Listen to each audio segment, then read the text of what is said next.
a famous neurosurgeon in 1987. He was named Benjamin Carson or Ben. One day Ben is faced with a problem where he is asked to handle the case of conjoined twins stuck in the head in Germany. This year there is no doctor who treats the case and the risk is death if they are separated. Then he decided to go to Germany to check the condition of the child and met with Peter and August, who are the parents of the twins. Upon seeing the condition of the child, he feels so sorry. Likewise with August, who almost committed suicide when she knew of her daughter's condition. But Ben gave up. He intentioned because he realized that he would kill 2 lives. They begged Ben not to choose one of them. Hearing this, then he explained the risks involved and decided that he couldn't take the risk by performing the surgery. At night, he rethought about his decision, and with all due consideration, in the end he chose to perform the operation. After that he started figuring out how to handle the case, and convinces himself that he can handle the case. This incident is reminiscent of his past. Number 15, Benjamin. When Ben sat in elementary school, in the classroom, he is the stupidest student and always gets bullied by his friends, and he then retaliated by hitting one of his friends who bullying him until he was injured. He had 5 stitches and his parents were very concerned about his grades. Heard about that. His mother always supports her son, and said that he was not a stupid child. He can also use his intelligence and God will want that to happen. In evening, Ben asks his mother to help him finish his homework. However, it turned out that his mother could not read on the grounds that she needed new glasses. The mother did not want her son to know that. Then she also know that Ben can't spell words clearly because he needs glasses. And she bought it right away. You're gonna be needing glasses. With the help of his glasses, Ben's grade slowly started to increase. Heard about it. His mother was very happy and told Ben to use all his imagination in dealing with every problem, because the world resides in his brain. It was proven when Ben was doing worship at church. He was able to use his imagination to become a doctor while listening to the pastor's lecture. And his wife ran for their lives as a thief's traitress and tried to open it, but it was locked. Then he wanted to become a doctor like in the story. His mother always supports what her son wants. One day his mother visits a psychiatrist because she has an uncontrollable dark side. In her past, she is an orphan who lives in an orphanage. When she is 13 years old, she got married and felt that it was her ticket out of the orphanage. But 5 years ago, she finds out that her husband has a child from another wife, thus destroying her life. The great thing is that she stays with her husband for the sake of her children who need a father figure. But her husband was involved with drugs, so she had to split up and get a house and then rent it out for extra money. Now she can only work as a housemaid because she felt stupid, cannot read, and has a fear that her sons will become like her. Because of that she contemplated suicide, as he couldn't afford to pay the medical bills. But instead, the psychiatrist helps her to treat herself by finding a job. Evening, she asked her sons for permission to be away from home for a week, with the excuse that she was going to Boston. Then she left her sons with Sister Scott, and gave their assignments to learn multiplication while she was away. But they refused because they think that the material is very difficult. Then their mother told them to work hard because working hard doesn't hurt anyone. It's in the guessing game, Benny. Benny, listen to your brother. The next day, she left home for psychiatric treatment.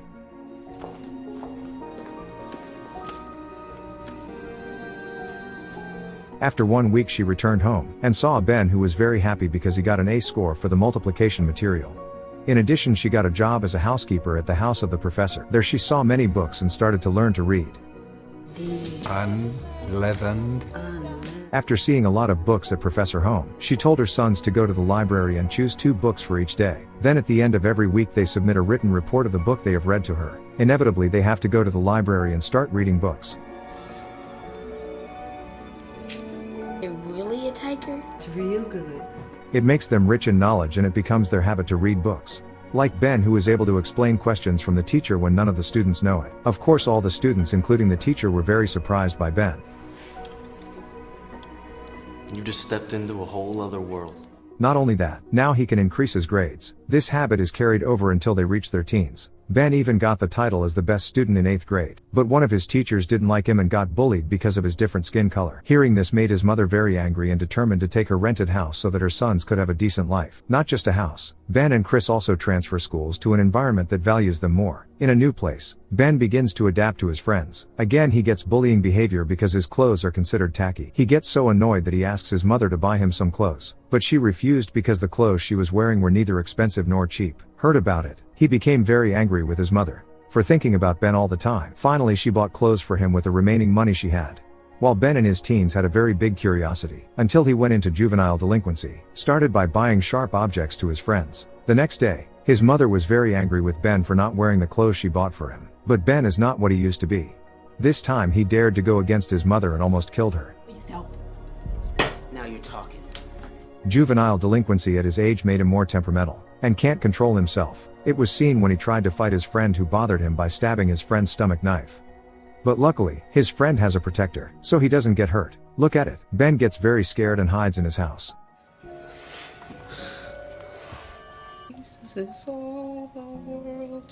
In 1969, Ben managed to get a scholarship at Yale University. It is a prestigious campus, and Ben entered the School of Medicine as a surgeon. There he found a lover who always supports and helps him in every process. Ben's lover also helps him to face the exam that determines the continuation of his scholarship. And made sir.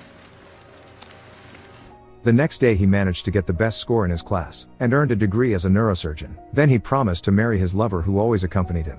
In 1976, Ben managed to enter Johns Hopkins Hospital, where the hospital only accepted 2 students a year to become neurosurgery residents. As a neurosurgeon, he believes everyone is capable of doing miracles with his brain, and he believes that everyone is blessed with amazing talents by using his brain. That reason allowed Ben to join the hospital. After being accepted, Ben started working at the hospital. However, his environment made him uncomfortable, starting from his colleagues who always underestimate him. Dude, I'll get you kicked out of neurosurgery faster than you say yacht. But he doesn't give up easily and tries to keep doing good to everyone to prove that he is worthy to join the hospital. Good morning, Nurse Smith. Until one day he faced a case where he had to choose to save a patient who had to undergo surgery immediately, or continue to follow the provisions of the hospital which will put the patient's life in danger. With various considerations and the results of his good deeds, he is supported by his friends to put the patient's safety first, without looking at the risks and consequences. Scalpel. Cottonoids, please.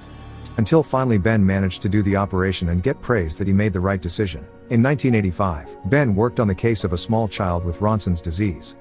It is a rare neurological disease characterized by frequent and severe seizures, and loss of motor and speech skills. He then informed the child's parents that their daughter would need surgery to get rid of the seizures and restore her motor skills. But of course it has risks and has no solution to deal with these risks. After that they decided to follow Ben's advice, because of that belief.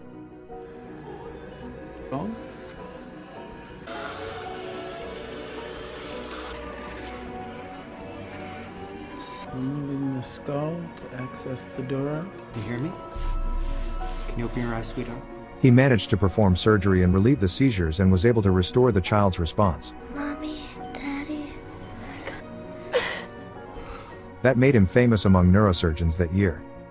In the current year, in the evening, Ben's pregnant wife miscarried. He felt very beaten and blamed himself, but his wife still strengthened him and told him to stay on duty, because she thinks that his patients need him more. Because of that incident, he felt that he had to act to save the twins. Even his mother also always supports him and believes that he has the whole world in his brain. Heard about it, Ben becomes confident to perform conjoined twins separation surgery. In the hospital everyone is setting up surgery equipment and thinking about how to get 50 people to fit into one operating room. Then each team must practice to develop scenarios for the worst possible thing that could happen. The next day the conjoined twins arrived in America to be operated on by Dr. Ben. He then tells how the operation will be carried out and the possible risks. Not to forget, he also told August and Peter to continue to pray for their child's operation to run smoothly. On September 5, 1987, Ben's doctor performed the operation to separate conjoined twins, and of course it made everyone nervous. We're going to start separation now. Lord, it's like a... Stop the hearts right now. We haven't finished separating all the veins. Dr. Wolf, call the page out. In the sagittal sinus. Inside you. Plastic surgeons prepare to begin. On September 6 at 3 p.m. the operation is complete and Ben tells August and Peter that the doctors have successfully operated on the separation of the conjoined twins.